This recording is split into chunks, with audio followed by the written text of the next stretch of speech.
ang pagpili ni Hesus og 12 ka mga tinun-an or gitawag og apostoles gikan sa tanan nga nagsunod kaniya nga gitawag og mga disipulo, maoy pagpakita nga iya nang gibangon ang napukan nga tribo sa Israel, ang 12 ka tribo or nasod sa pinili nga katawhan nga mao ang Israel. Nya karon kining maong pagpili ni Hesus gihimo niya aron kining mga tawhana makig-uban kaniya, mukuyog niya sa tanang higayon. Gilinga imong tupad ing namukuyog ka ni Hesus sa tanang higayon. Di man mo lingi uban. Kita ganahan ratang mukuyog ni Hesus panahon sa Pista Senior. Karon gakuan maron ga walk for Mary or walk with Mary baron. Sayo kay nang mata kay mukuyog ta ni Maria sa iyang pagpanaw gikan dinto gikan sa puente hangtod padong sa kaning basilika. Pero ini human arong adlaw mukuyog pa kata. Karon daghan kayong manimba, siyam ka nobinaryo na pagi unsa pa nang ubang gibutang diha sa kuan napay triduom, napay pluvial parade, napay prosesyon, adagang imukuyog, minilyon ang mukuyog. Pero ini human ani mukuyog pakata. Ana. Karon nanimba mo dinhi, kuyog tas Ginoo, mga usa ka oras. Ini human aning misa mukuyog pa mos Ginoo. Mo na pangutana. Sa atong unang pagbasa, ipakita ni David ang iyang pagkuyog sa Ginoo. Gisugo siya sa Ginoo sa pag-alagad sa hari sa Israel nga mao si Saul. Iyang gialagaran si Saul, iyang giluwas ang gingharian sa Israel, iyang gipatay sa Gulayat, iya pagyong gibuntog ang mga Pilistihanon. Nya human nabuhat ni David ang pag-alagad ni Saul nga tininuod gyud kay ang pag-alagad, nasina si Saul kaniya og buot na niyang patyon si David.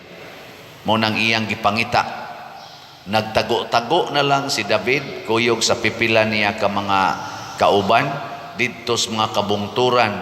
Gipangita gyud sila maayo ni Saul kay patyon, hangtod nga si Saul nahasulod sa langob, sugo siyang lawas, nisud siya sa langob nga didto nagtago si David ug ang iyang mga kauban. Nya niingon dayon ang iyang mga kauban, mao na ning higayuna, boss. Niana gihatag nas Ginoo nimo ang imong kaaway, hansaki dayo sa imong bangkaw, patay lagi na, kausara na, din anak mangita nimo. Ang gibuhat ni David, iyang gidool niya, hait man kayong iyang espada, iyang gitabas ang sinina ni Saul, basig natug tingali to, giduka ba, kapoy, gitabas niya ang sinina or sidsid. Pero pag human niyag tabas, iya na tatong duslakon, pero nakahuna-huna siya, pinili rabanis Ginoo, gi-anoint rabanis Ginoo isip hari sa Israel, bisag animal na kainig binuhatan, risgo na nis akong kinabuhi, pero pinili nis Ginoo, dili nako supakon ang gapili ani niya. Motong ni atras si David og iyang kumbinser ang iyang mga kauban, di nato patyon kay pinili nas Ginoo. Nindota no? So kuyog yun ni David ang Ginoo. Ngano man nakahuna-huna man siya nga kani pinili nis Ginoo.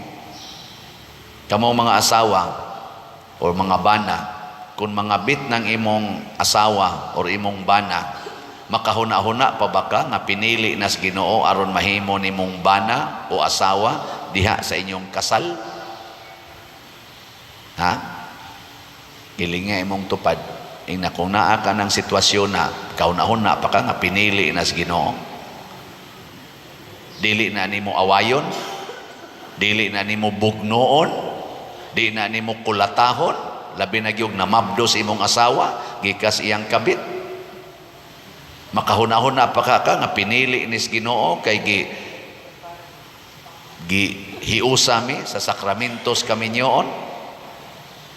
Og malimot ka ana, pasabot giyawaan na ka.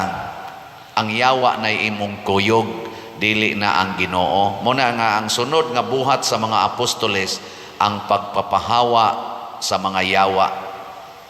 Nya unsaon man pagpapahawa ang yawa, diha gid siya hinginli sa imong kaugalingon. Magsige tagpapahawa og mga yawa sa atong isig katao, magampo pagid ta, dadon pagid nato kunuhay ang giyawaan ngadto sa exorcist, haron lang yun mawa ang yawa. Pero ikaw di ay nga nagdaan ang tawhana, naa sa di kay yawa, yawa nimo papahawaa. Kana ding imong kalagot, di na yawanon. Ha? Gilingay mong tupad, inawa na kay gikalagutan. Kana ding imong pagka-isipan, kanang kusog kay kamo kwinta-kwinta, alkansi ba ka o ginansya, di na iyawa. Kanang moingon ka, ngigagod. Sige lang, ako lang yun magsigi. Ngigagod. Kansi ko, isipan mo gana. Yawa mangyapon na. Kana ding imong pagka sigig panglibak, ganahan kay ka manglibak, di na iyawa di ay. Kana ding imong pagsinasina, masinahon kay kastanan, abi kay ni gwapa or ni gwapo man imong silingan, kay maunay iyang gibuhat siyang naong, mao sa imong buhatos imong naong, nagtuo kag pareha mog naong. Basig ni arang-arang to siya, nya ikaw nagusbat na hinong imong naong paggamit nimo ana. Anya dede na yawa di ay. Kana ding imong pagkadaw, daw kay kag agianan, imog yung koralon kay imo nang yuta, bisag nangabag-id na ng sakyanan diha, kay di na gyud kalusot, imog yung koralon kay ako gining yuta, dede na yawa di ay. Da ilong lagi mong giyawaan. Kaning pagpamaligyag slat unsa man ni yawa ni dili. Tanawa, di ba kay bawo gyud mo kanang pagpalit og slat, yawa na dili. So nindot. Nay mga inspiring text nga akong nadawat karong adlaw kung gibasa, ingon dayon siya ang usaba. Ako Father, giharian gyud ko sa kabalakang. Kay bisag di ako sa laing nasod, dato nga nasod, pero ang akong trabaho ultimo, nya daghan kay panginahanglan akong pamilya, kay pobre man sad mi kaayo. Hurot-hurot gyud ang akong income, Father.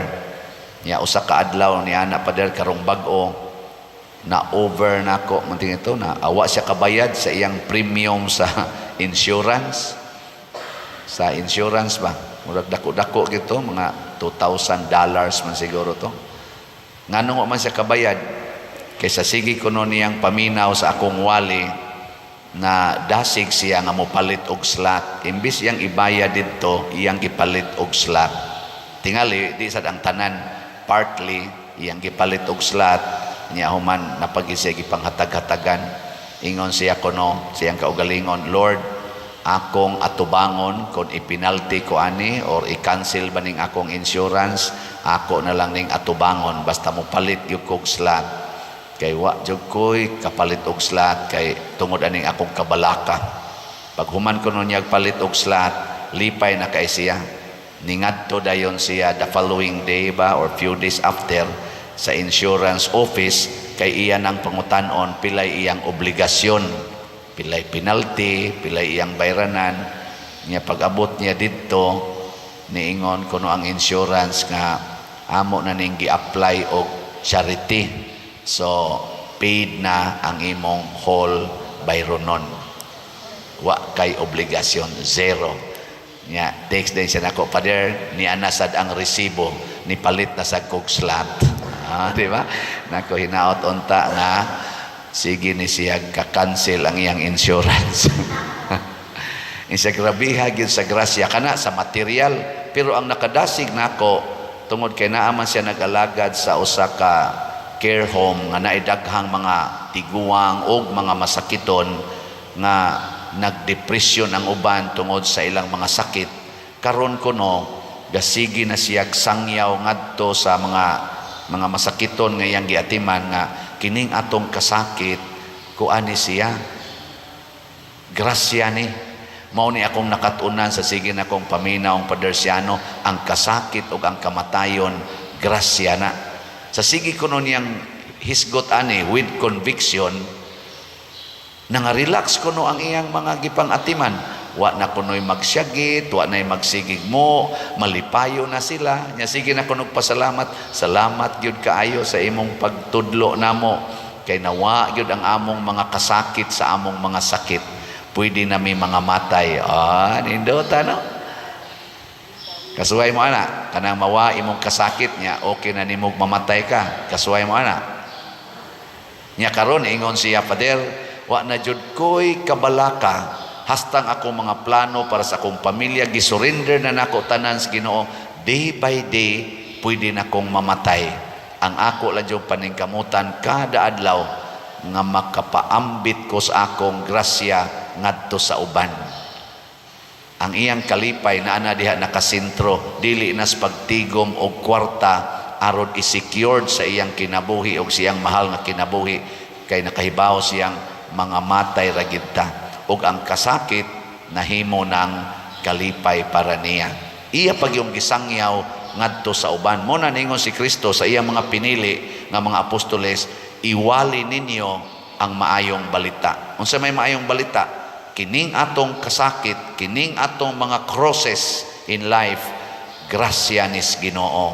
Aron ta maduol niya. Aron ta makakuyog niya sa iyang way of the cross to heaven.